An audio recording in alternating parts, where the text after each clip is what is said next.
not even news, to be honest with you. I was just getting you warmed up for this deep conversation we're about to have. Oh man, we're not recording? I thought we were in. Oh yeah, we are, but I got to do an opening real quick. Yeah, go ahead, bro. Yeah, because we need to continue that thread, by the way. I got some more to say. Oh, good. Hey, what's up, everybody? Thank you so much for stopping by. I'm Jeremy. This is my super serious podcast interview series. I don't have a name for it yet. That shit's probably taken. But I'm very excited to have a returning guest, one of my favorite collaborators, one of my favorite people to talk movies and all sorts of stuff with, Kevin Garlington. Hey, what's up, everybody? Happy to be here. Yeah, man. Always a pleasure. And you and I have known each other for a couple of years now, and we met through a mutual friend, Malcolm Banks. He's got Fandoms Anonymous, and you and I done some podcasts over there. We've done some podcasts over here. Yep. And we might, I don't know if it's too early to announce it, but I think we might be having a reunion here sometime in the future. I think it's coming. I think when the stars align and everybody's schedule can work, I think you'll be hearing all of our lovely voices together again. Yes. Talking some fun stuff. Yeah, man. I always looking forward to it. And we were actually kind of in the middle of a conversation when we kicked this thing off that we wanted to circle back around to. But I wanted to tell you, and I can't exactly tell you. We'll talk about it a little bit after we record. I shouldn't say what network it is, but I recently had an offer from a producer to do a pop culture show on television here in Pensacola. Oh, wow. Awesome, man. Yeah, it's real exciting, but I'm trying not to count my eggs before they hatch. This is not a done deal by any means, and that's why I'm not really confident, announcing it on social media. But I wanted to tell you about it anyways, because I'm pretty stoked about it. This is something that I love to do, so it's a good opportunity. Absolutely, man. I think, and this is, you and I've had conversations over the years about growing the YouTube channel and what you're doing, and I think you never know what you're being prepared for. Yeah. And look at all the work you put in and the things you know how to do because you stepped out here and done several different things on YouTube and got noticed. And I hope this is the start of something bigger. So yeah, it's awesome, man. Appreciate that. Yeah. We'll see. We'll see how it goes. I'll keep you guys updated. But so before we went live, Kevin and I were kind of talking a little bit about there was a dispute on Twitter here. It's been a couple days at the time that we're recording this, even a couple of weeks, and basically Ellen Page put out a tweet that said something about, superstars or very big celebrities should be held accountable for what churches they go to, especially if the organization is anti-LGBTQ. For those of you that aren't familiar, Ellen Page is an actress. She was in Juno. She played Kitty Pryde in the X-Men movies. She's pretty well known and a pretty respected actress, but she was referencing Chris Pratt directly in that because he goes to a church that apparently is affiliated with another church that may or may not be anti-gay, anti-queer, all that kind of stuff. And we were just talking about, whether publicly outing these people is a responsible practice and kind of what they want to accomplish out of it. Kevin, what are your thoughts about this? Well, we were talking and you made an excellent point that I want to circle back to. And to answer your question, I think it's a slippery slope for people to be on because today is you calling out Chris Pratt, tomorrow is Peter calling you out for wearing fur. Something. It's just we got this, kind of gotcha culture. But you said something earlier, and you gave an example about McDonald's and how you go eat at McDonald's, but you don't like the fillet of fish. We have something very serious to kind of discuss, and this is kind of along these lines of so we have R. Kelly, Michael Jackson, Harvey Weinstein, and I'll just and Kevin Spacey, right? I'll just use those four. Right? Sure. So, a friend of mine had this happen to him the other day. He didn't know what to do.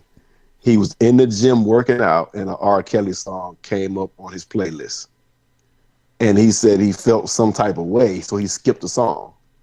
Right. Right. So now we're in this culture where, because that saying they say, well, love the person, hate the sin. Yes. You know what I mean? You ever heard that phrase or whatever? Uh-huh. So now we're kind of in this culture now where can we enjoy these people's work and separate the work from the person? So, and I bring it up for the Chris Pratt and Ellen Page name because there's some people who do not believe in what she believes in, right? Her Right. lifestyle. So can you separate her lifestyle from her work? And then there's the other side that do not believe that if let's just say that Chris Pratt's church is anti LGBTQ. I'm sorry if I'm mispronouncing the words.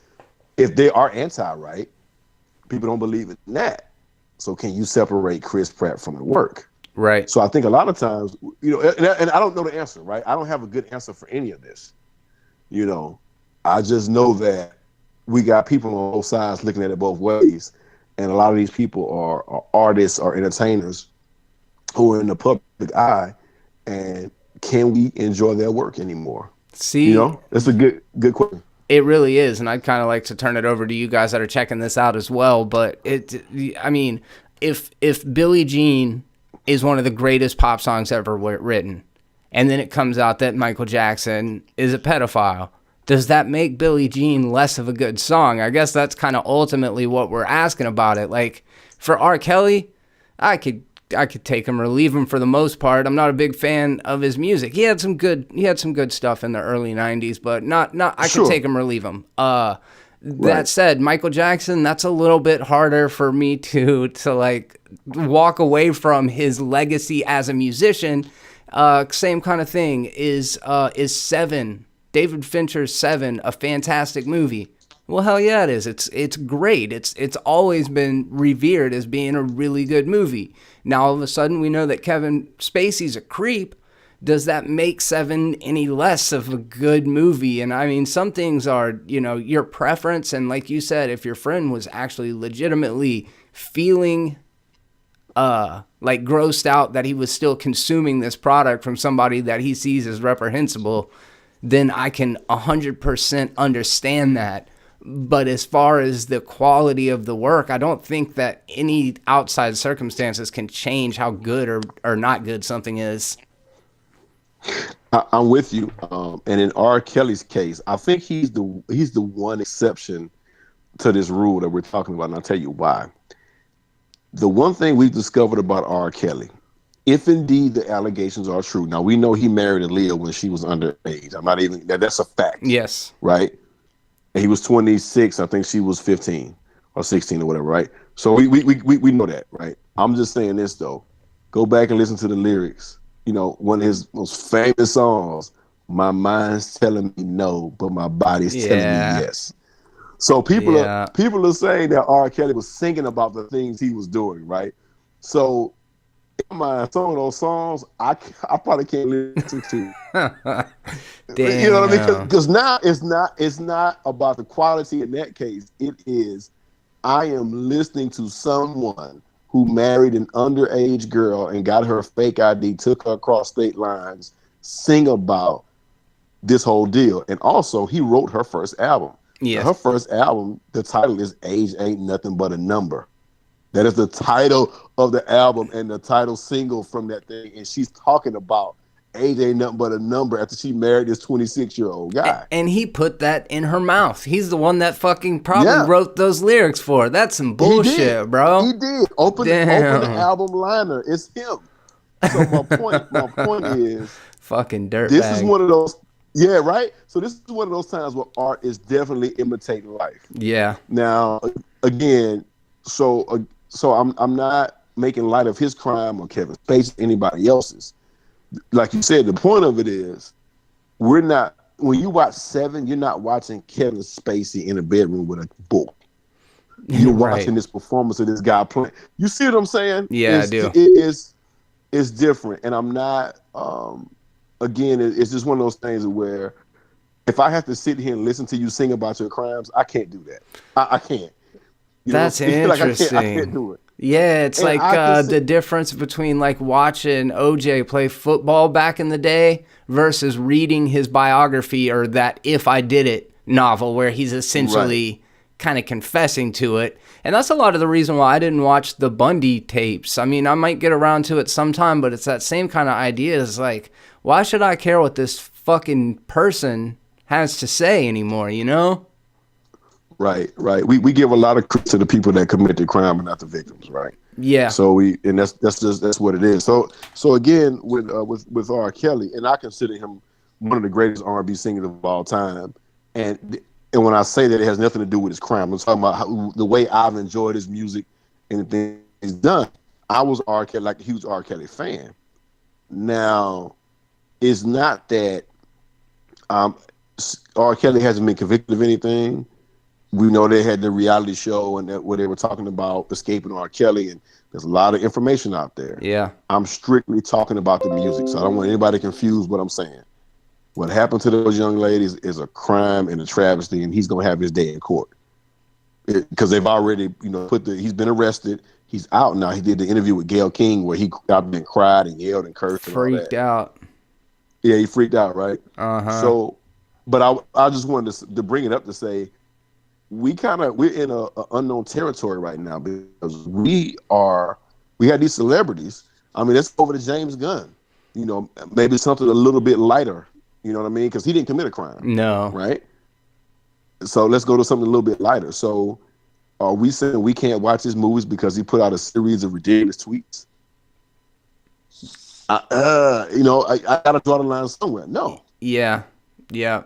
And I guess everybody's line is a little bit different from each other's, but I think you and I are kind of in a position. It's like if he didn't commit a crime, if he just said some off the cuff, what I call blue comedy from the fucking early 2000s, which was very popular. It's amazing Sarah Silverman hasn't caught any shit for the things that she used to say in her stand-up. Exactly. Not that she should get any shit. I am by no means suggesting that somebody needs to go and call out Sarah Silverman, but there was so many of those alternative comics at the time that were doing what James Gunn was doing. I think it was foolish of Disney and Marvel to make that rash decision over something so trivial where, yeah, these other people we're talking about, for the most part, until somebody shows me otherwise, they all seem like monsters. Except like with Michael Jackson, dude, I'm going to hold on to that. I don't know, because for every person that there is coming out against him, there's at least one person standing up for them, or for him specifically. Right. And I think, so this is my thing right here, right? So going back to that time, I remember the trial. I remember when, the FBI was doing the investigation and Michael had to get naked and pictures of his body or whatever.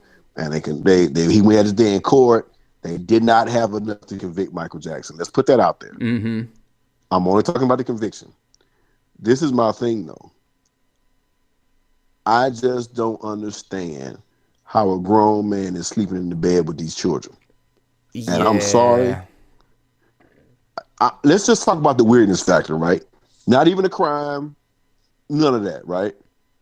I'm just sitting here saying, I have a 7-year-old son, right?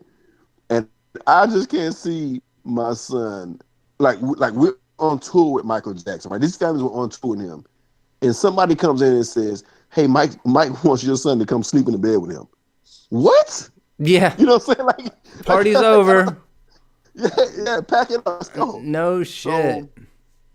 So my thing is it was weird. He was a weird guy. Yeah. And because he put out great music, we made a lot of excuses for his behavior. Yeah. And I'm sorry. The fact that these allegations even came up and these things happened, it's not surprising. It's not surprising. Yeah, if he was totally innocent, he still put himself in such a compromising position just by being such a fucking weirdo. And yeah, you're right. That's what I'm getting at, right? That's what I'm getting at. Like I don't even want to take that leap to say who's guilty and who's not, like you said, because there are a lot of defenses here and there. You hear a lot of different stories. But all I'm sitting back and saying is, look at this whole deal and look at him and look at what he was doing.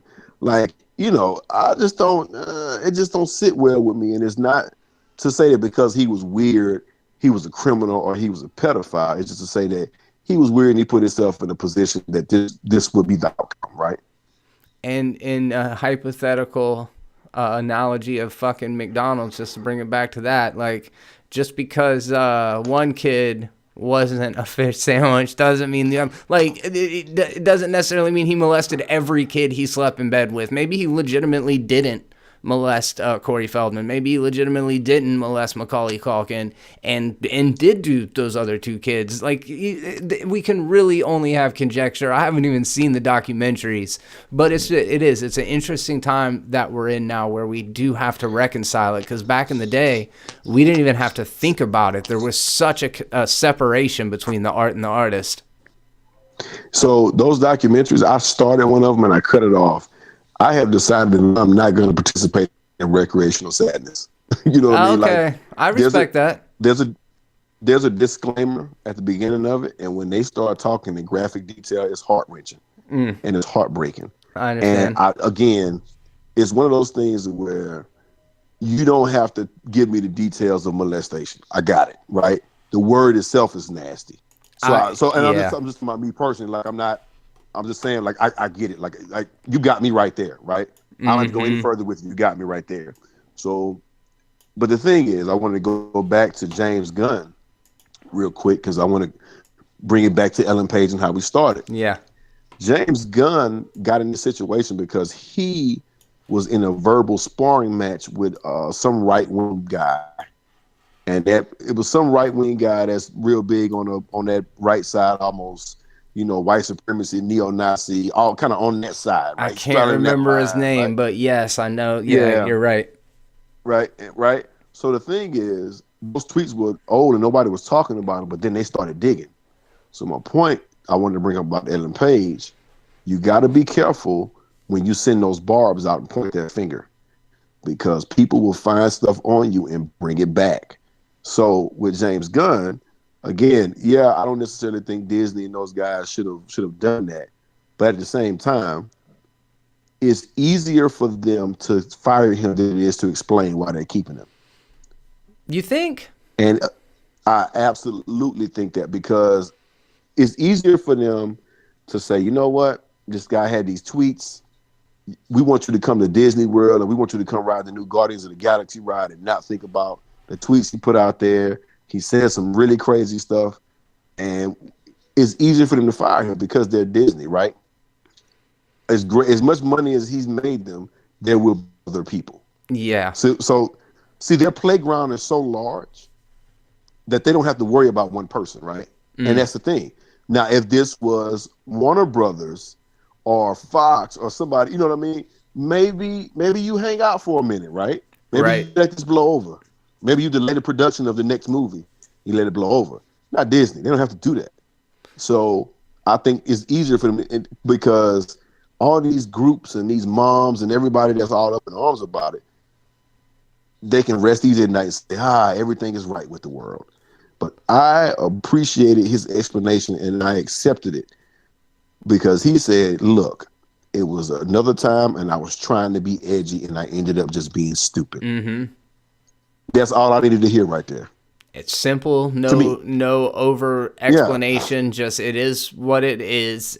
But it was not an omission or an admission of guilt or something. But you brought up something that made me kind of see it from the other perspective a little bit. And this hadn't even occurred to me before. But the fact that Disney is actually a physical destination, like they don't want you.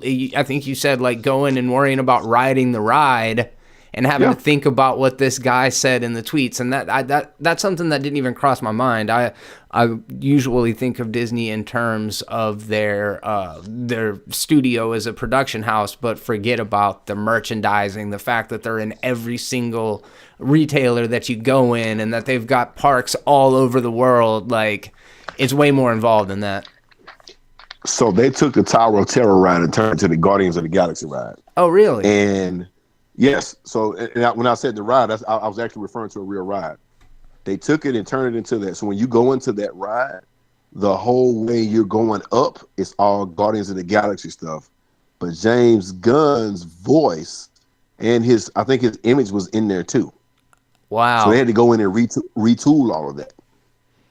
So that's what I'm getting at. Like, there was a whole other side to this thing where he shot the movie that goes along with the ride. The story that you're in, and like Rocket Raccoon and riding, like he did all of that.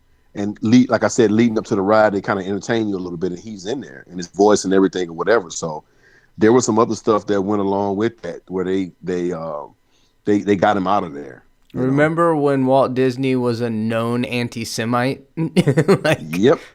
Remember all those presidents in the Hall of Presidents before Abraham Lincoln that all let slavery be legal?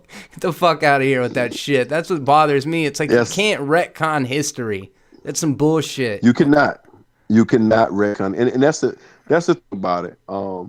Do I think Disney should have stood by him? Of course they should have.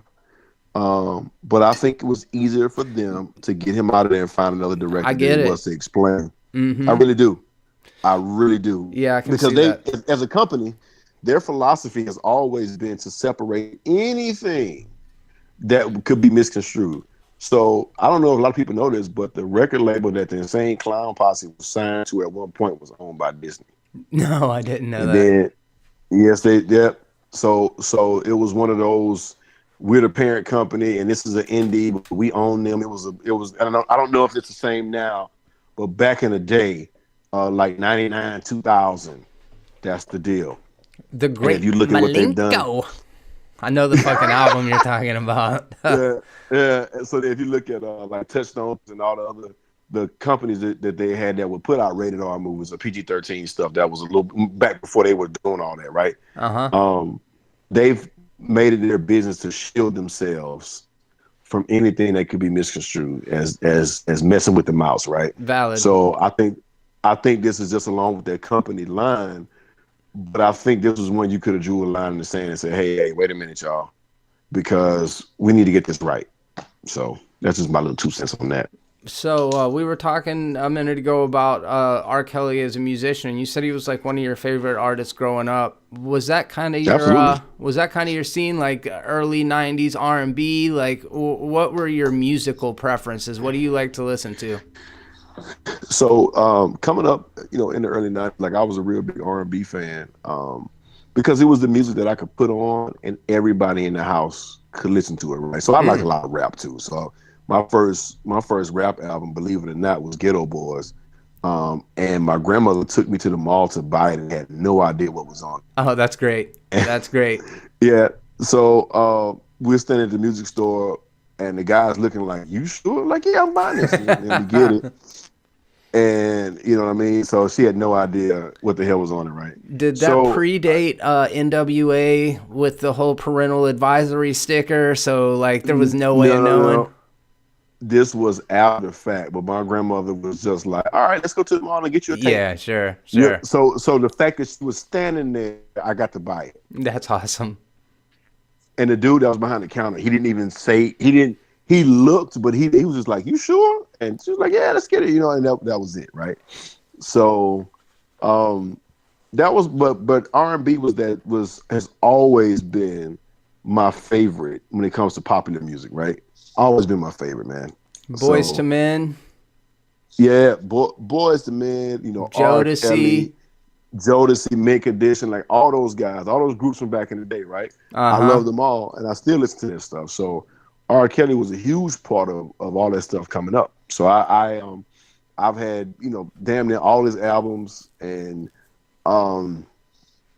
you got to help me through this, man. I can think of I Believe I Can Fly, and I can think of the one that you just now what was it? It was 12 Play.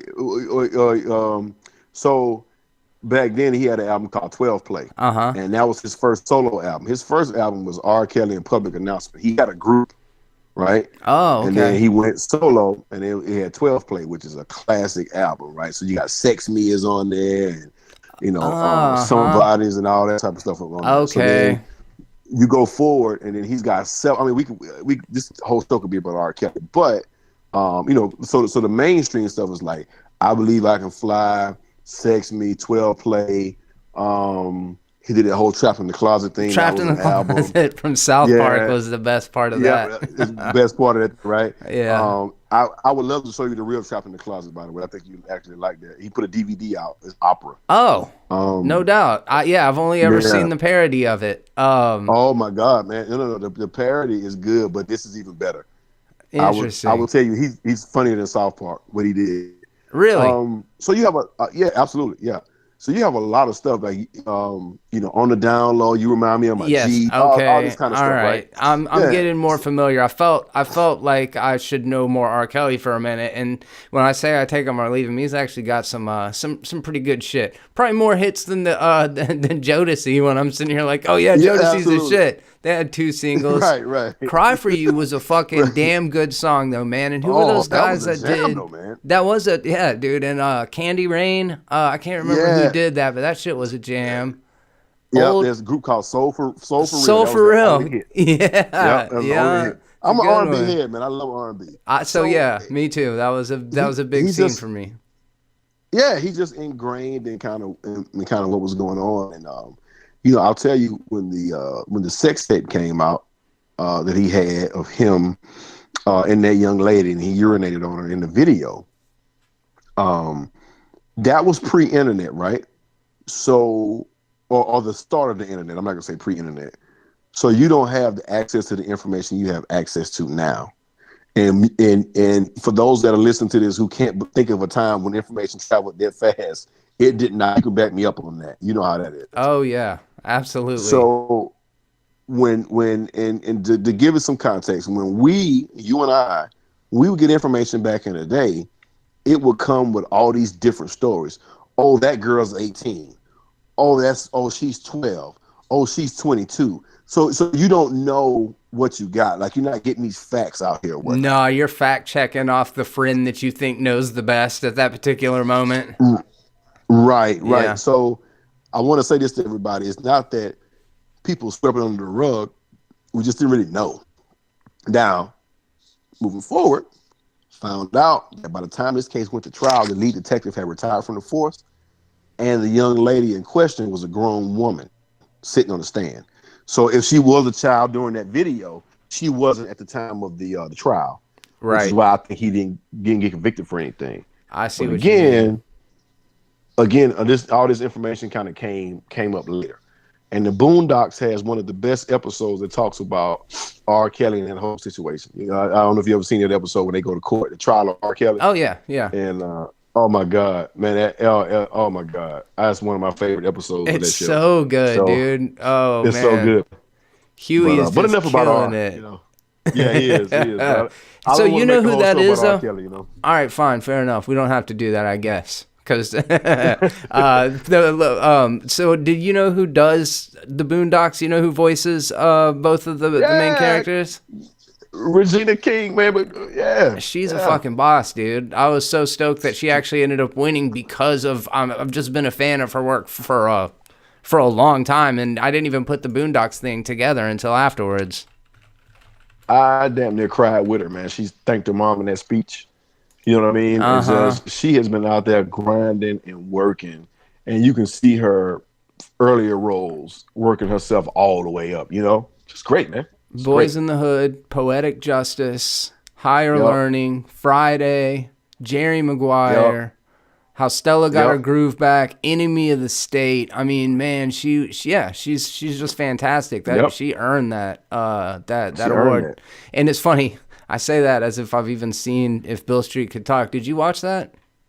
I have not seen that. I know that I've heard it's pretty good, but I have not watched that. But what I did watch since the last time we talked was Black Klansman. Oh yeah, what'd you think about that? I thought it was excellent, man. It's I thought it was great. Fucking so good, dude. It is. It's hilarious. It's also got it's pretty heavy when it needs to be, but it is such a good comedy. Right. It is. It's one of those things that where you know a good comedy. What an excellent comedy. I'm gonna call this movie excellent. I will say that can do the heavy stuff and then pull you right out of it and get you back going. You know what I mean? Like that's a hard thing to do to me. It's not as if the movie didn't have shit to say, and the whole thing with oh god, I shouldn't even bring it up if I don't know what his name is, but he's talking about the cultural impact of Song of the South. Harry Belafonte. Yeah, Harry Belafonte. So that's the guy that played Superfly. Is that right? No. You talking? No, you thinking about Max Julian, right? No, Max Julian was the Mac. I don't know. Maybe I'm fucking crazy here. Let's see. No, he didn't play Superfly. He would never play that role. Who is okay? So who is he? Educate me. I'm like, yeah, the guy from Okay, Superfly. so Harry Belafonte is a entertainer from back in the day. So you know how back in the day you couldn't just act or you couldn't just sing. Like you had to kind of do it all. Uh-huh. So he's a famous entertainer, but he's also a civil rights activist who's been definitely was an entertainer, but I know him more for his activism than I knew for his entertainment. But he's a very old man, so I think he made that transition a long time ago from entertainer into social activist, right? So what Spike did in that movie was, I don't know how long that scene is. I don't know if it's 7 or 8 minutes or whatever it is, but a lesser director would have grind that movie to a halt with that speech and what that man was saying. Oh yeah, in the middle of absolutely. in the middle of this comedy, right? And that's why I understand how Spike got that Oscar, because the balancing act that he pulled off in this film is oh my God, yeah. Yeah, it did. I heard people say that they felt like the footage at the end to kind of tie it to what's going on in current events was like heavy-handed, but I thought that really hit it home as to what, like, there are parallels between what was happening back then. White nationalism is it's not like it was by any fucking means, but there is this undercurrent. Sure. There is this like groundswell subculture of people whose ideology is dangerously close to that. And I thought that it was smart to kind of like, hey, I mean, movies aren't necessarily made for the smartest motherfucker in the theater. It's made for everybody. Right. So sometimes what we may feel is heavy-handed is necessary for general audiences to take a hint and to see what's going on. And I thought that, it's just the chemistry between Adam Driver and Washington Jr. and then the conversations that he has on the phone with the KKK guys. It's just David hilarious, Duke, man. Yeah.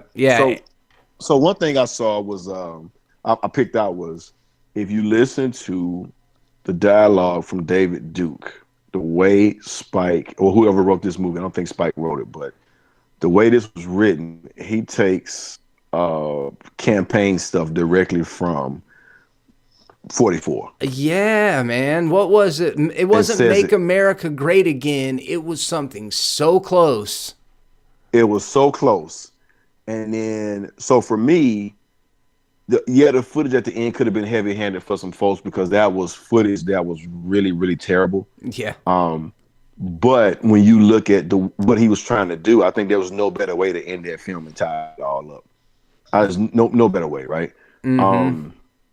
It's just horrible. But the thing about the footage, and the thing that I wish people would pay attention to is, if you ever find yourself looking at the civil rights movement, and you look at pictures of the march to Selma or whatnot, the movie Selma depicted a lot of things that I've seen in pictures in museums, which is you had a lot of different people out there. It wasn't just black people, right? Right. So a lot of folks that did that march to Selma, and if you look at the footage at the end of the Black Klansmen, there were a lot of people out there on the side of equality. I'll put it like that. So it just wasn't one person out there, period. And I just think that shows that if we're going to do anything, we're going to do it together. And that's just the way it's going to have to work. Like, I don't see it working any other way. No, no, 100%. I mean, it just perplexes me. I don't understand hate. That's something that I just can't wrap my head around. I don't necessarily agree with everything that everybody does with their lives. I don't have to. Kind of what you're saying, that you don't have to throw the baby out with the bathwater. If there's certain things that I don't necessarily like about a person, doesn't mean that I don't still value them as a human being and all of that kind of stuff. But what the thing that I keep coming back around to is its lack of any sort of interaction. They just think that they hate these other people because they don't fucking know them on a human and a personal level. That's all I can keep coming back to. Fear is one of those things that I've been all over the world, and you see kind of what happens. And fear is what drives people together in a lot of cases, right? So the fear of the unknown, the fear of being pushed out, the fear of being hurt, we go on, and it drives people together, and then these nasty ideologies spread, right? We have a lot of things that happen. I just kind of feel like um, a majority of people, right, are good folks, and they're just trying to raise good families and do good things in their life, right? Yeah. And it because if it wasn't, we wouldn't have any law and order. And I know there are bad people in the world, and I'm not trying to wash it over and look at the world with rose-colored glasses on. It's just that when I turn the news on and I see the hate speech and the rhetoric, then don't get me wrong, what happened in Charlottesville was terrible, and there was a lot of people out there, right? Yeah. But when I walk up and down the street here every day, and people are holding the door for me, like today, I was in uniform at a Chinese food restaurant. A guy stopped, tapped me on my shoulder, and said, "Hey man, I just want to say thank you." I had a mouthful of food, and I hope you understood what I said. I said, "Hey, no problem. It's my pleasure." By the time I got done eating, the lady at the front said, "Oh, your food's already been paid for." No, that's Now awesome. right, and that happens, from time to time, right? But all I'm getting at is there's still good folks out here doing good things, and unfortunately, we live in a world where our news cycle is 24 hours, and they have to fill it with something, Yeah.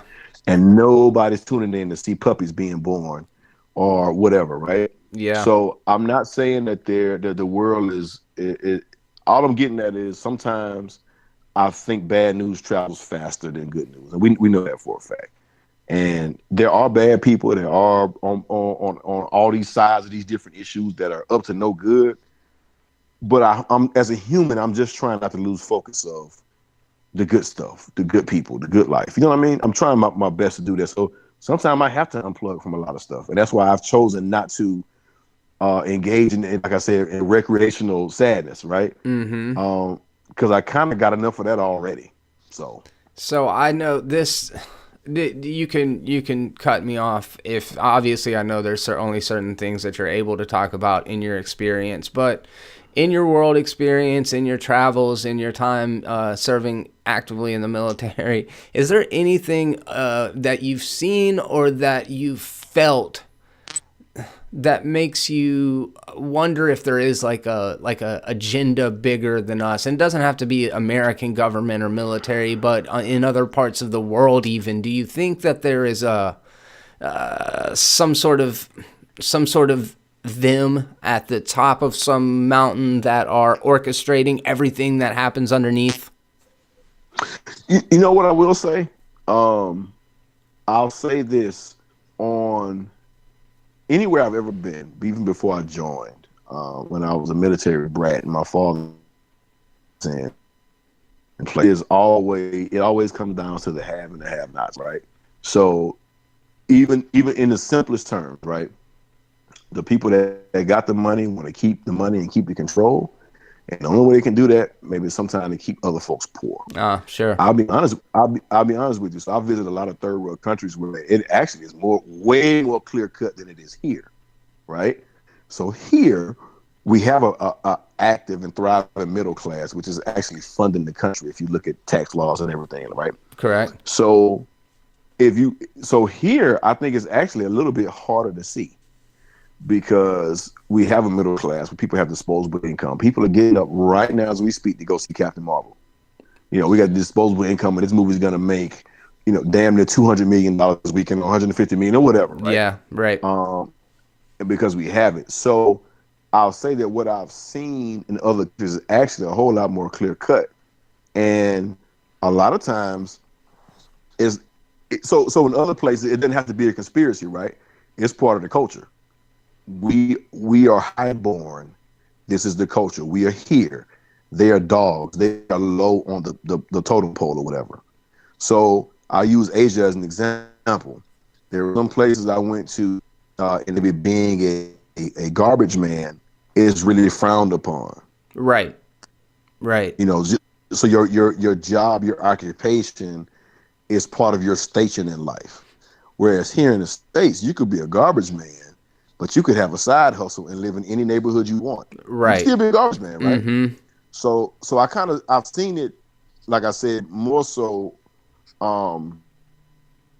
as part of cultures in other places, and not and less of a conspiracy. You know what I mean? I think And I know where you're going, and it's not that I'm trying to dodge it or deflect it, but I really want to answer the question. No, because it was surprising. I think there's value in what you're saying. I think it's more, in a lot of ways, it's more tangible. I think it just is kind of as simple as that. The power, the hierarchy wants to contain, or, to maintain that power. So right. As a byproduct of that, the wealthy want to keep their money, the poor want to earn money. There's a conflict there. There's this classism kind of war going on. And I'm wondering, can there be haves and have-nots and still be like a utopian society? Or do you think that conflict itself is always going to breed more conflict and violence? I mean, that conflict itself is always going to breed more. But the great equalizer right now is the internet, believe it or not. That's right? A good point. So the way I look at it, now there are certain countries that just you cannot get on the internet freely, right? So I was in Oman at one point in my life, and you couldn't use the internet there. Like, we couldn't get on YouTube and Google and everything there, right? But there are other places where people are starting to connect and ideas are starting to spread. I'm going to give you an example here, and this blew me away. Do you know there is a whole part of that Japanese culture that has adopted the Chicano way of life from the West Coast, from like LA? No. And yeah, so there is a whole lowrider scene. They dress like, they wear the makeup like, they rap like, they wear the same clothes as all the Chicano people. Wow. The stereotypes you see or whatever, right? I'm gonna put it out there because not everybody's doing it out there. I want to be clear, right? No, but you're talking about the straight up plaid shirts with the button on the top. Yep. And yeah, for sure. Big hoop earrings and shit. Wearing the LA Dodgers or the Raiders. Yeah, of course. Of course. There is a whole culture in Japan that is doing that. So we always talk about cultural appropriation and all that, whatever. Like, these people are Japanese, and I promise you, it is one of the craziest things I've ever seen. My point for bringing it up is that the internet is starting to unite the world. Yeah. Now we know there's and good ideas spread and bad ideas spread too, right? So it's not all good. It's just a tool. It's like a gun, right?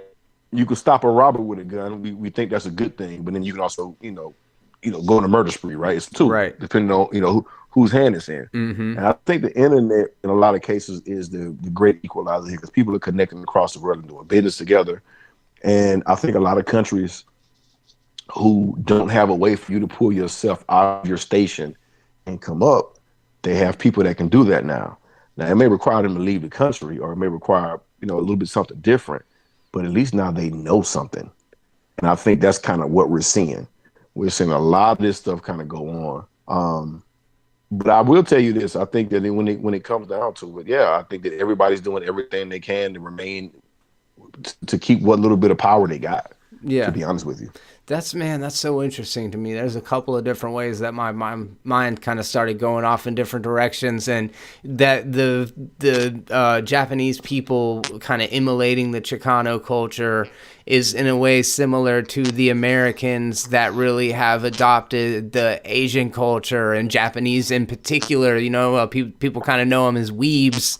People that use words like kawaii and I can't think of other ones right now, but they go to conventions dressed like anime characters and stuff, and a lot of people do kind of call out appropriation.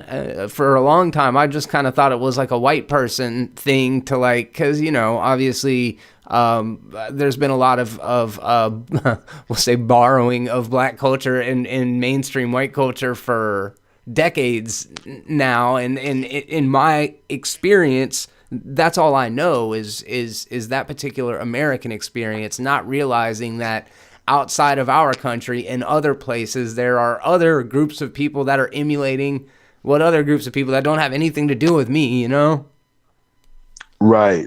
And it's a slippery slope when you start talking about appropriation, because and I'm going to use entertainment as an example, right?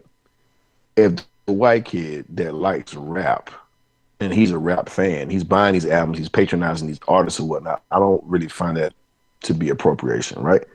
I don't, you know what I mean? And I think that when you start using those type of terms and you don't have a firm, and the person that's using it doesn't have a firm grasp of the real definition of what it is, we get on a slippery slope and we start alienating people that we don't need to alienate because there's nothing wrong.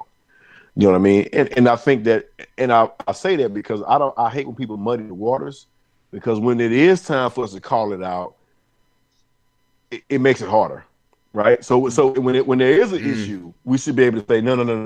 You're doing this all wrong. Right. Right. But it muddies the waters, i.e. Jussie Smollett. You know what I mean? This whole Jussie, whatever his name is, like, he's the stupidest name ever. I'm sorry. But this whole thing, and I know we hadn't even touched on that yet, right? But what I'm saying is, he muddied the waters for everybody. Yeah. Because if this happens to somebody else, now we're going to have to be like, well, wait a minute now. You know what I mean? And it feeds this narrative of fake news. We're trying to fight against that so much. Yep. He just set us back 4 years, right? You know what I mean? Yeah. And that's my thing. It's crazy as it is, and they're talking about it was because of salary negotiations or whatever. I have no idea what it was about. Fuck out of here with that shit. Yeah, right. Whatever. Right. But it was ridiculous and it was crazy. And when you look at the inner Black Klansman, you see that young lady that lost her life and got ran over or whatever, like, you don't need to play with that. That's an insult to a lot of people. You don't need to play with that, man. Mm-hmm. That's not funny. It's not cool. None of that. Yeah. You know. It was, what a crazy thing to do. And it's fun. Like, the appropriation thing, I guess that line differs for different people. I mean, like we were talking about, everybody's got a different threshold for how much they can tolerate or what they find to be troubling or problematic and shit. I mean, I grew up on hip hop like I think anybody else did. Me and you are of the MTV era, you know what I mean? To like where it was very much a part of culturally, it was what was going on. I mean, in the 90s, like in Living Color, Fresh Prince of Bel-Air, 227 before that. I mean, like it really does. Family Matters. It goes on and on of like how my life was affected by Black culture.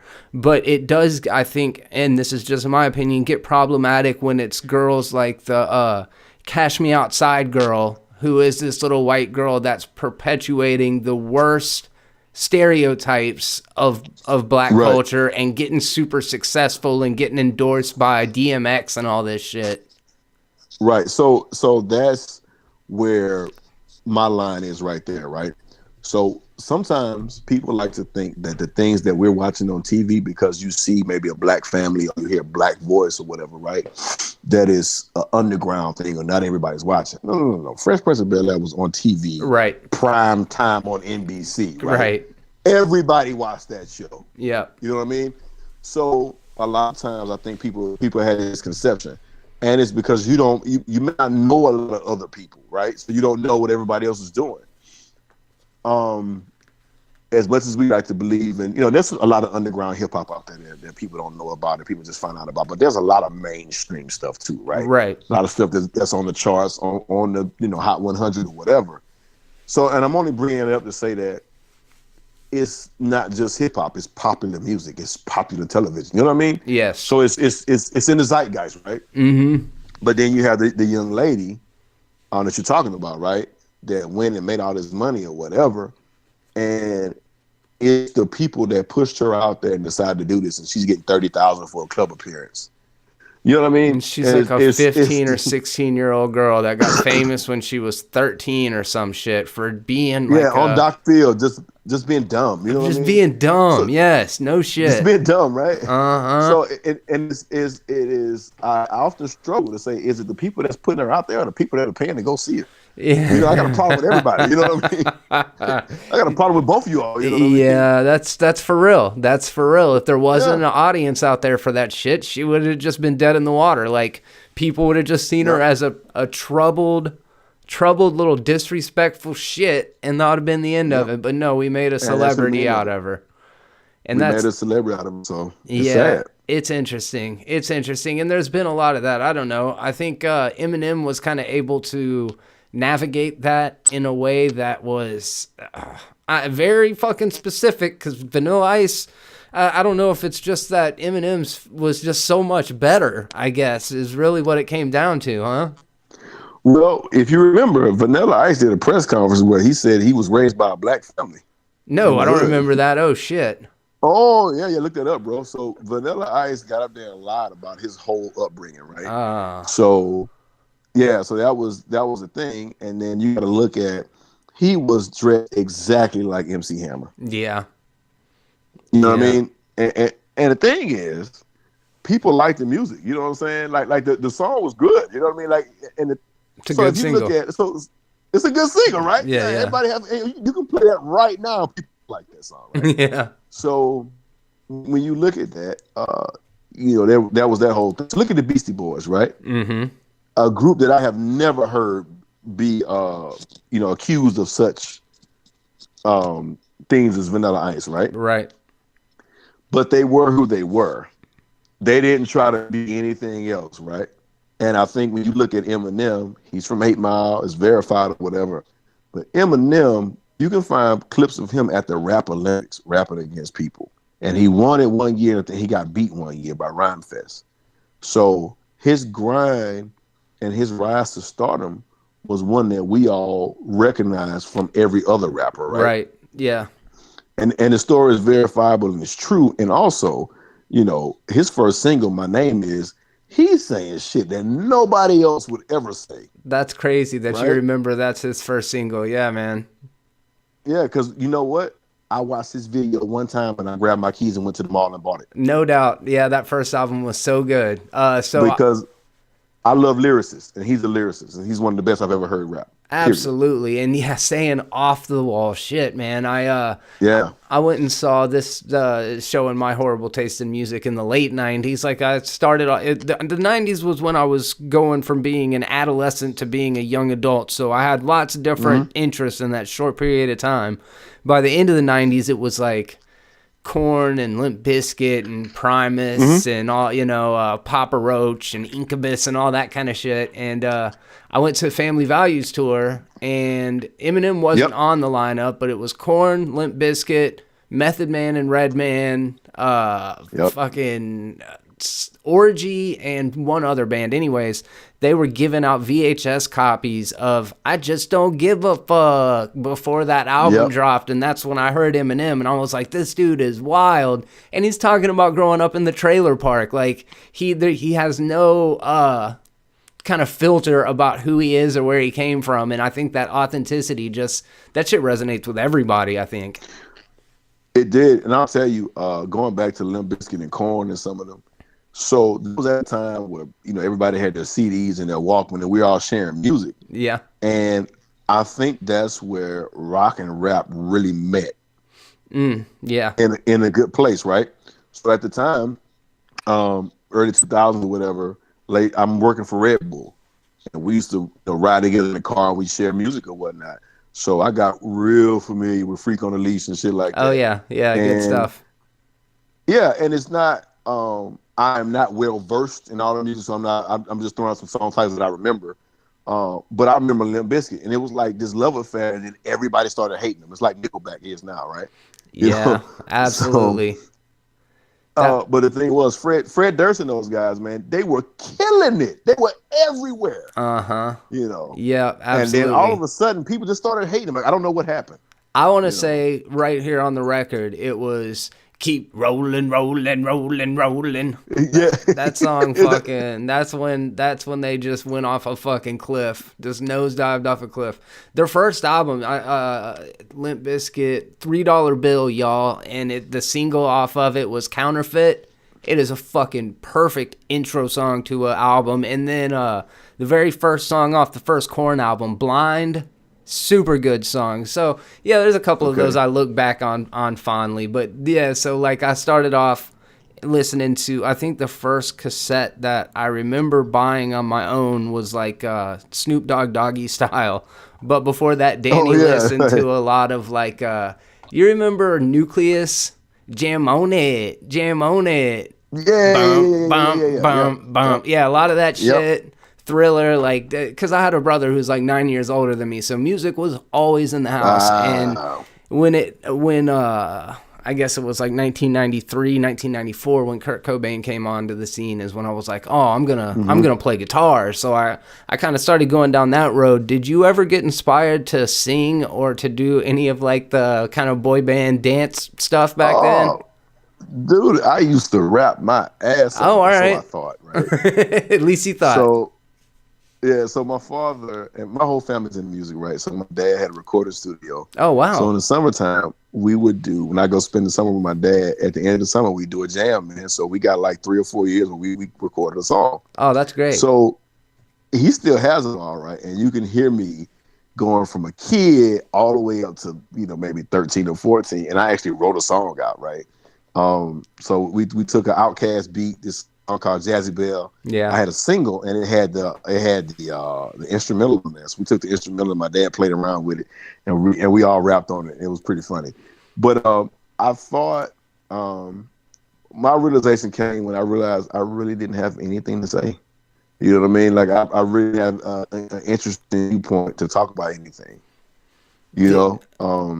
I think that's a prerequisite now that you don't have anything to fucking talk about. Yeah, so I'm 20 years too late, right? Yeah, so man. It used to be about storytelling, especially Outkast. That song Jazzy Belle, that's like such a good instrumental track, man. What was the one? The Art of Storytelling off of Equimini. God, dude, such a jam. So I've always been in love with lyricism, and that's why, as a Southerner growing up in Mobile, I was one of the only kids who was listening to Wu-Tang Clan, and things of that nature. So I would write down their lyrics and I would decipher them, because we didn't speak the same slang because this is pre-internet. See, now everybody speaks the same slang now because we're all on the internet, right? Mm-hmm. So it was different. So even the way we dress. Back in the day, if you went to New Orleans, everybody wore Reeboks. Nobody wore Nikes in the city. And that's how we went out over there one time to a bowling alley. We were teenagers, and everybody knew we weren't from there because we all had on Nikes. Oh, right. So it's different cultures existed everywhere. But now, it's like a big melting pot, right? So you go on, and whatever you got on here is going to be the same as theirs, the same as here, right? Right. So, we got 20 Instagram celebrities that tell everybody how to dress, basically. Right. But that period of music you're talking about, to me, is when everything was fun. So the music industry at that point, to me, was like the WWF, right? Sure. You had all these different factions and artists, and then you had the East Coast, West Coast beat. And then everybody was going on tour. Like, you have to look at it. Korn and Limp Bizkit were on tour with Method Man and Redman, and I remember that tour, the Family Values tour. I never went to it, but I remember that tour. Yeah. And just stuff like that. It was just one of those things where, I know I sound like one of the old guys. Get off my lawn. But I just think that, to me, and it's just me now, there was so much variety and so much that was out there. The landscape was just completely different.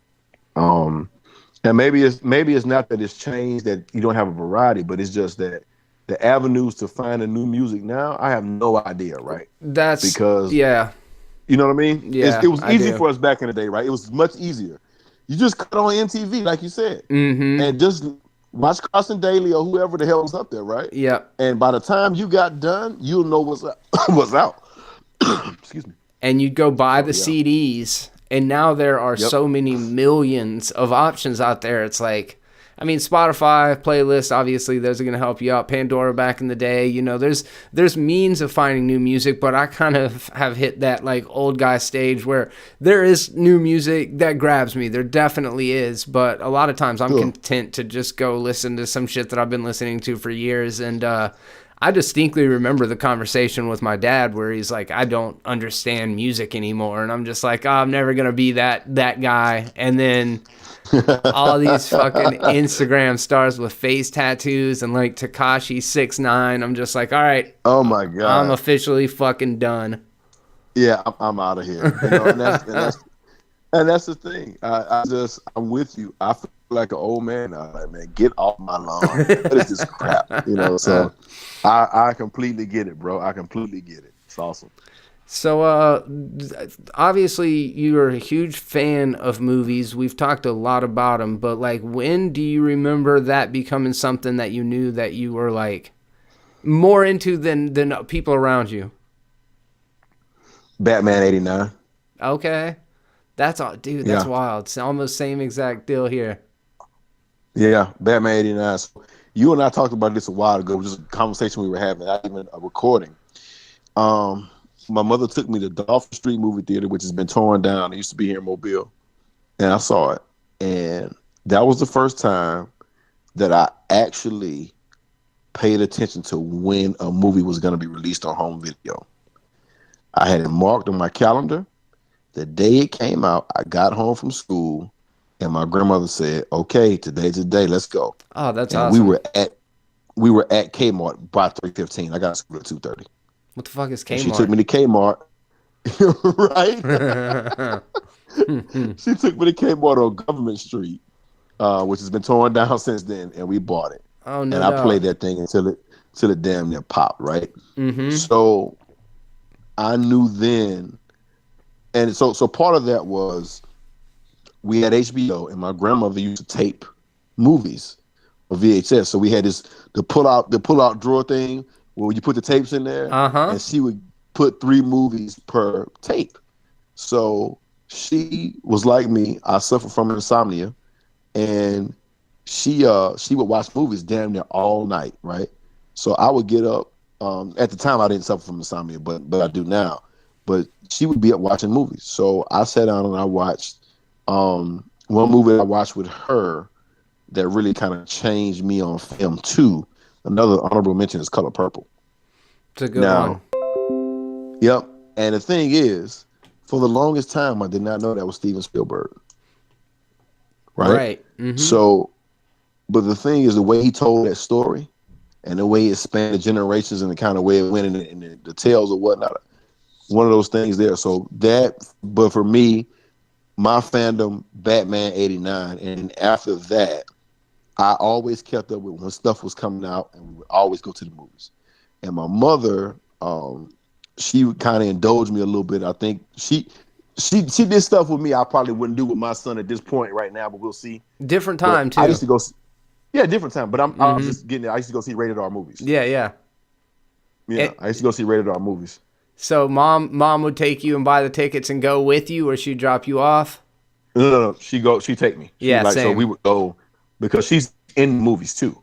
So we would go, and I remember when we went and saw everything together, and I think she realized that number one, she told me. I asked her a while ago. She said I could take you to the movies and buy you some popcorn, and you would not move. You wouldn't make a sound. She said you would be into these movies, and she was like, it was very odd because I didn't have any other friends that were like that. Like she could take me to the movies, and I was completely okay, no matter what we were saying. So your mom obviously liked movies though too, and that's really cool. Mm-hmm. I literally was like all by myself in the. That's not true. I have one friend, still a very very good friend of mine named Dan Weaver, and he and I like got into watching movies. But my mom and dad, they didn't give a shit about him. My mom would take me because she knew that I enjoyed it so much. So she would take me every once in a while, but my dad was like a fisherman and my mom was like they're beach bums, man. They're like, I think I've told you before, Yeah, like Jimmy Buffett parrot sure, heads. They didn't want to be closed up in a sure. dark theater. That was always more my thing. So I didn't have a lot of people around that would go and see those, like just all the releases with me. But I think it was definitely a couple years after Batman '89. Of all fucking movies, Mortal Kombat was like a Okay, huge yeah, deal for me, man. I think I big was deal. 12 or 13 and we went and saw it 3 or 4 times. That techno soundtrack had me just fall in Yep. love with the movie. So I saw it a bunch. And then following that, probably the next movie with a big ass techno soundtrack was Blade. And I think I saw Blade in the theaters like 6, 7 times as well. So let me ask you a question: was Mortal Kombat the first movie you saw in theaters twice? Like, well, more than once at least. No. I saw Jurassic Park way too many times when it came out.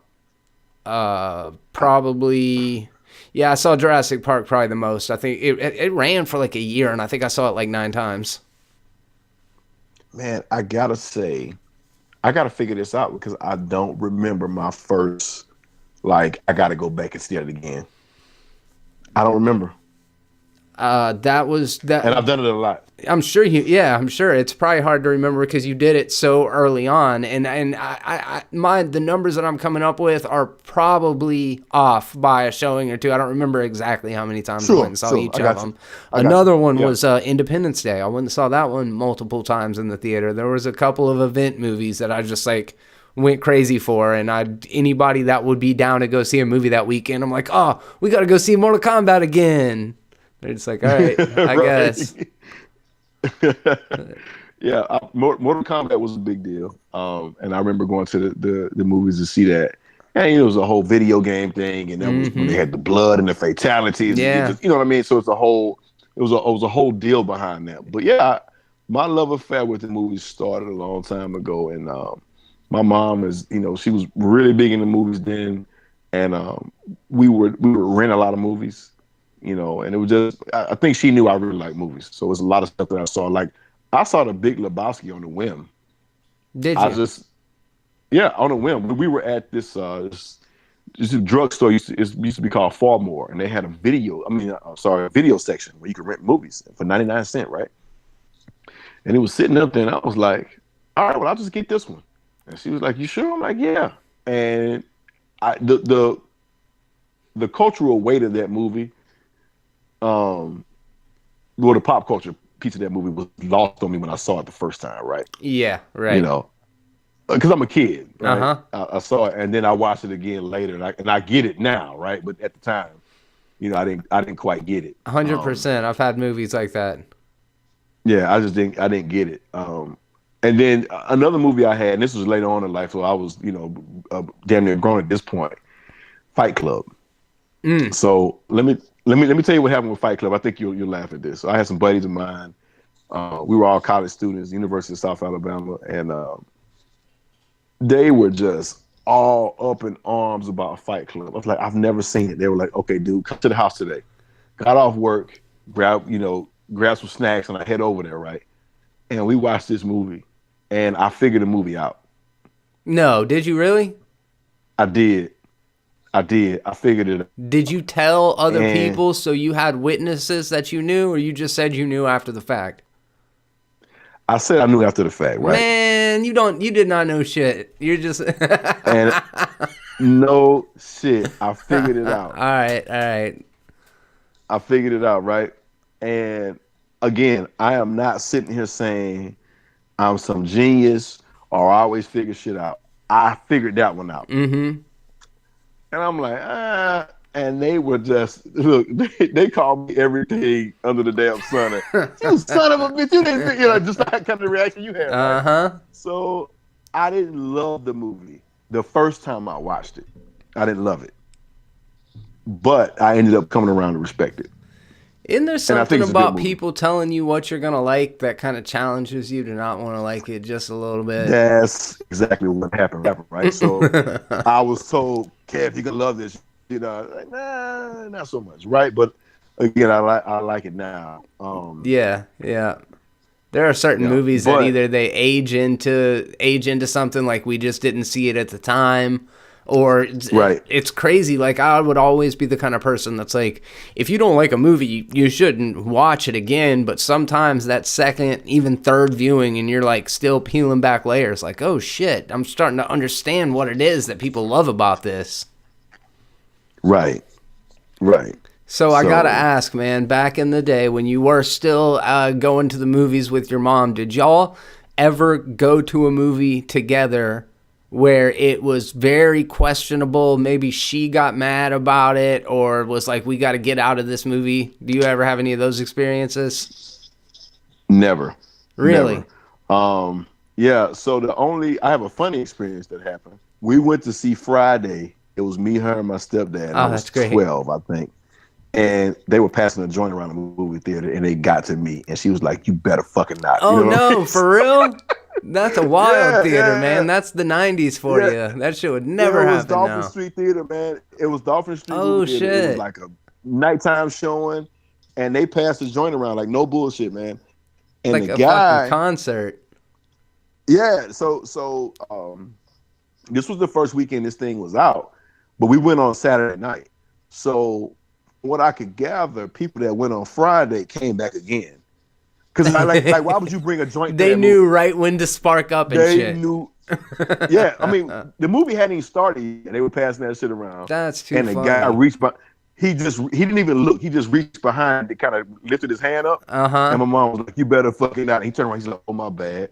And she just looked at him or whatever. You know what I mean? And that was just, That's wild. No, that's a good one. No, we've never had those moments. The only time she's ever taken me out of a movie was the first Child's Play because I lost my mind in there. I was scared as shit. Oh, okay. That was your call though, because it was terrifying. Yeah, because I had my buddy and I begged her to take me to see the movie. I didn't understand what was going on. Yeah. I didn't understand what's going on. That movie scarred the shit out of me for a long time, man. Thought it was a true story, man. Yeah, I didn't know what the hell was going on. You know what I mean? So I went and saw From Dusk Till Dawn. I was 14, maybe 13. Okay. I was somewhere right in that age. A little bit old to be going to the movies with my moms, but still too young to go see an R-rated movie, and she decided she was going to tag along. Had a couple friends with me. It's a pretty rotten fucking movie as far as, like, it's real graphic, real obscene. Most Quentin Tarantino and Robert Rodriguez movies are, but I'll never forget when they pull up to the titty twister and Cheech Marin starts talking about big pussy, little pussy, smelly pussy. And my mom is just like, I'm never going to a movie with you again. Did she leave or did she stay? No, she wrote it out, but she wasn't happy about it. She wrote it out. Yeah, she wasn't happy about it. Yeah. Nah, she was like, "What the fuck is that?" And then there was the other one. It was a Quentin Tarantino movie. That was 94 when Pulp Fiction came out. So I was 12 at that time. Yep. I was with I had a buddy, Jordan, and his brother, Matthew, and we would hang out with his mom on the weekends because his mom was dating this new guy, and the new guy was wealthy, and he wanted to do everything he could to be like the cool stepdad to hang out with. So I, as their friend, got to fucking reap the rewards of that. And that's how I got into comic books, because he would take us to TBS every weekend and just buy us all the fucking sweet comic books. And we go to the movies and stuff. We went and saw Pulp Fiction, and we made it a good ways into it. It was probably the end of the first act. The structure's a little bit weird. But the scene when Uma Thurman goes into John Travolta or Vincent Vega's jacket and pulls out the dope, and she snorts it thinking it's coke, and it ends up being heroin, and he rushes her over to the drug dealer's house, and the drug dealer literally is trying to revive her, and they were just like, we just showed these kids an instruction manual on how to inject heroin, basically, because Vincent Vega, like, literally, it shows them cook the shit up and shoot it and everything, and they were we cannot be here, and we left. I remember, 30 minutes into the movie, and from that point forward, all I wanted to do was watch Pulp Fiction. I was like, I gotta see that movie. You know what I mean? Created a monster. Gotta see this thing. Yeah, man. Right. Yeah, and that's still to this day one of my favorite movies. So this conversation is like that movie with John Cusack, High Fidelity, like how his relationships were tied back to songs. And that when it came out. Yeah. Everything I can tell you, everything in my life that was going on with me when you tell me a movie.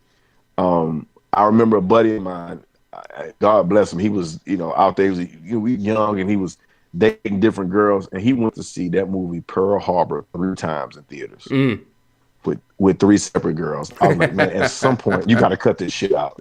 You know what I mean? I guess at some point, you got to pick a girl and stay with her, man, because this is bullshit. Like, I refuse, to sit through that movie 3 different times. No, but man, it's just like High Fidelity, bro. You can pick out a summer blockbuster, and I can tell you what I was doing or kind of what was going on, and that's how much movies are part of our lives. And you and I, that's 90% of what we talk about. Or we'll start there and end up somewhere else, but we talk a lot about movies, and because it's important to both of us, right? Yeah, absolutely, absolutely. And I think it's a wonderful art form, and it's just one of those things where some of my best times have been with people, watching a movie or something, or seeing a surprise on somebody's face when they get that twist. Like, I'll never forget, and I'll share this story with you, and I'll back off. my first time seeing The Sixth Sense was on a bus when I was on band in college, right? So we're watching this movie. I am into it, have no idea what's going on, and we find out that Bruce Willis is dead. You should have heard everybody on the bus. Oh, Like, wow. it was like, yeah, somebody, like, I'm sitting like in the middle of the bus. Somebody in the back said, "What the fuck?" You know what I mean? Yeah, man. That's what. So But everybody was able to watch it at the same time. yeah. So we, Yeah, that's we great. was on the bus and we had the TVs and whatnot. And this was one of those times. It's one of the few times I've been on a trip, especially in college, where everybody's watching the movie. Uh-huh. Yeah, And that's pretty neat. we were going to Detroit for a football game, so everybody's kind of tired. We all laid up, and everybody's watching it. But it was one of the best communal experiences I've ever had watching a film. That's why I hope theaters stick around, man, because exactly that. It's like you're all on that journey together, and that's something you just can't get from streaming. And whether it's a comedy and everybody's laughing, or it's a quiet place and everybody's like letting their popcorn dissolve in their mouth instead of chewing because they don't want to be the only person in the theater to make noise. It's like that shared experience, man. And one of the things that I think an important takeaway is that you'll hear me criticize people for taking away things from movies that I don't agree with, like, but we all see the same thing. We all hear the same audio. Yep. We are watching the same video, but we experience it completely differently. And when some person's like, Daisy Ridley's character Ray is a Mary Sue or whatever, I'm like, I don't agree with that. I don't see that. I don't necessarily agree with that, but you know, it doesn't change the validity of whatever their experience is. That's what movies do to us as people. Some of us it hits positively, some of us it hits negatively. Some people, they want to draw relationships with politics or social issues that are going on, while others of us, like you were just saying, associate it with a time in your life. And I think that it's such a cool thing, because especially Hollywood movies, they're international, they're like universal, and we all have those kind of shared experiences. Like, how many people can you talk to about The Dark Knight and everybody's seen it? You know what I mean? It's pretty cool. Yeah, you're right. And I think that that's part of what's wrong with this generation. Here I go, get off my lawn again, right? They don't see the value. These damn kids, right? I don't think this generation sees the value in human interactions, right? And the value in having a communal experience. So when you go see a horror film, which is, for those that are watching this or listening, this is kind of our favorite genre, right? We always kind of talk about horror. When you go see that, there's a part, the audience reaction, the communal experience is what elevates that horror film. It's what gets you to jump, right? You have a jump scare, you have whatever, right? But it's part of it. And I think that we miss out on that stuff when we don't patronize the movie theaters. Now, granted, I don't necessarily agree with everybody that's saying that these movies that go to streaming shouldn't be nominated for awards. I know Steven Spielberg has some comments there lately, but I have a problem with that, because it's not about, in that regard, it's not about the audience, it's about the filmmakers and the actors, right? So I don't know what the real answer is, but I know I don't want people to be penalized for having a great performance and giving me a great film because it wasn't released in theaters.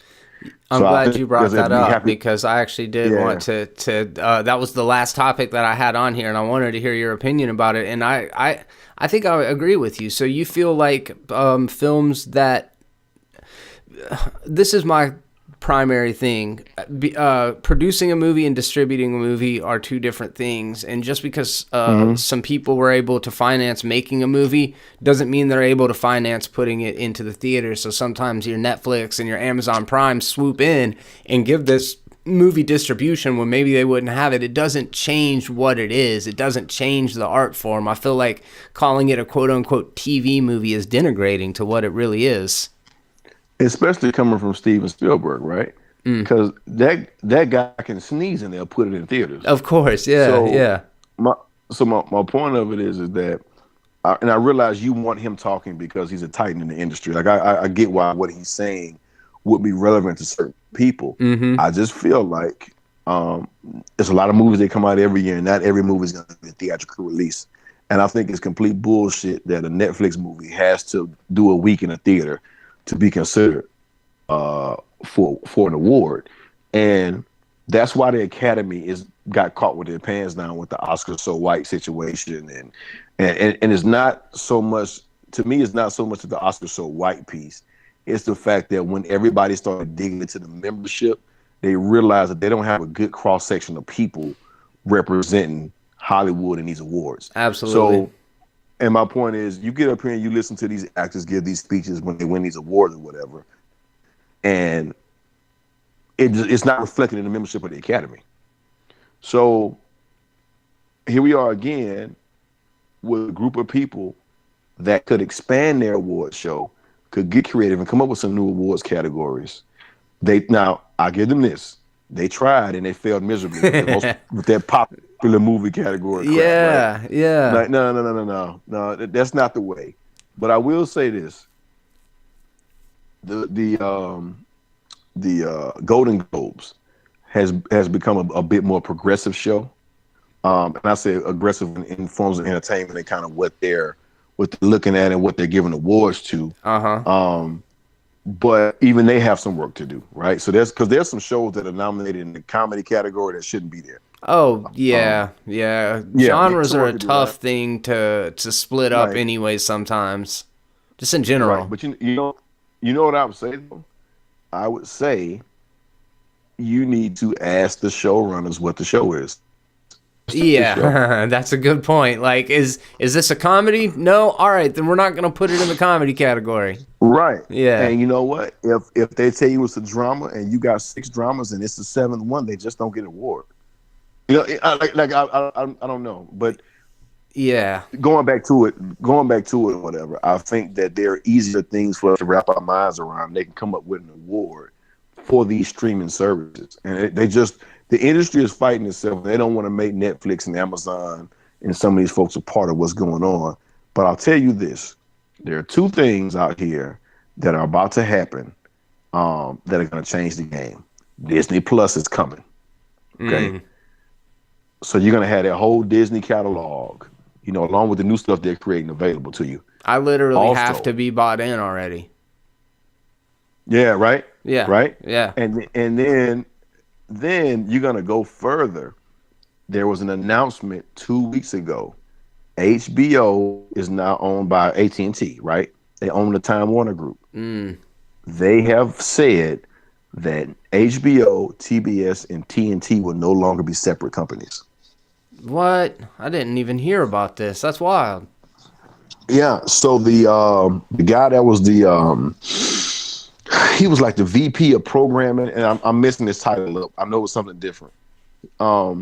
He left, and the reason why he left is because his new boss was going to be the guy that had his same job over at Showtime, and he has been consistently kicking that guy's ass ratings and shows for years. Right. So he left the company, and then the CEO left as well because they said they need to put out more content. So HBO has a lot of prestige shows. They don't do a whole lot, but what they do is pretty much excellent. Yeah. And I think, and they're saying in order for them to compete, they need to put out more stuff. And I think we're going to see some stuff come out on HBO that has no place there. So that's what's interesting. It's like you take 3 different companies that would be able to push out content, and then you consolidate them to one and expect them to push out 3 times the amount of content. Right. So now the shows that HBO was saying no to may have a life on HBO. Yeah, of course. They're just like the same thing that we saw with Netflix, where they just started greenlighting everything. There used to be that prestige. Just as an example, I was thinking about it while we were talking. It's like, look at a movie like Beast with No Nations. That was a Netflix original, like a prestige film. Was nominated for awards. Maybe that was back when they were saying it was a TV movie or some shit. I'd need to actually look into it. But you compare that to like Truth or Dare, which was a theatrical release, and it's like, how are you going to say one of those is viable, valid art and that the other's not? It's fucking stupid. It's just antiquated thinking, really. It really is. And the point is, we need to get better about our movie going experiences too. So I would venture to say, like, okay, Steven Spielberg, you're saying it, but when's the last time you bought a ticket and went to a movie theater?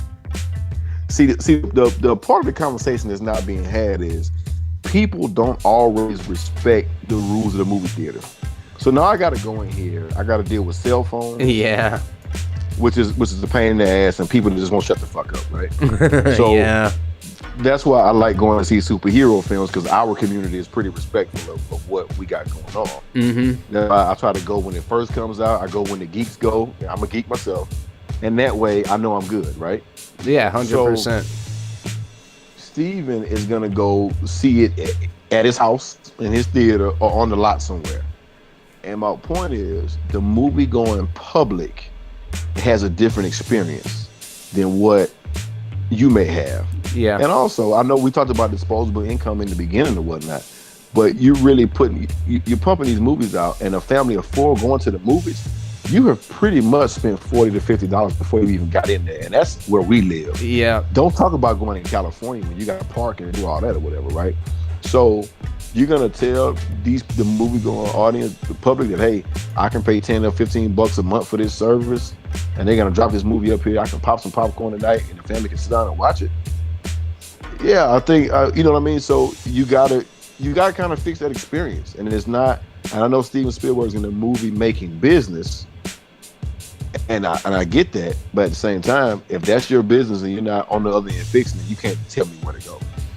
So we are at such a strange time for all of that, my friend. I think within 5 years, we're going to see, we'll be seeing the future. We'll be seeing what's going on then, and I guarantee you Marvel's going to still be cranking out movies. I know that we're going to go see Captain Marvel this weekend, hopefully, and we'll be able to get up and talk about that soon. Absolutely. It's been fun, though, man. I appreciate you hanging out. And anytime, bro. Yeah, it's been fun, and you guys make sure that you check out Hubster Pics. I hadn't plugged it in a little bit. You hadn't been doing as many photo shoots, though, have you? No, I haven't. I had to back off a little bit because work got kind of crazy, but I'm still out here. And I got some new stuff coming, so check it should down be fun. In the description, you guys. And yeah, the work that is there is fantastic. Go give them some support. Keep an eye out for a new episode of Fandom Talk, potentially coming up in the next couple of weeks, maybe days. We'll see how that all plays out. And on behalf of me and Kevin, and until next time, be terrible.